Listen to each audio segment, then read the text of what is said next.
पद्मिनी भर्त्रे आयुरारोग्यदायिने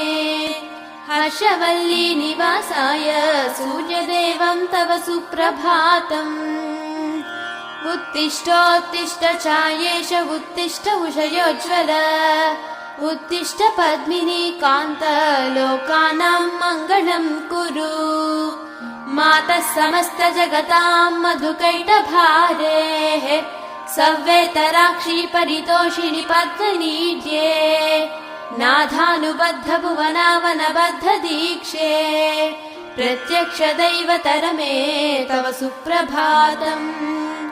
छाये किलाश्रित वरप्रद कल्पकल्पे विस्वाप्तधाम निलयामल दिव्यभासे आयाहि शीघ्रमघनासिनि संश्रितानां श्रीसूर्यदैवतरमे तव सुप्रभातम्।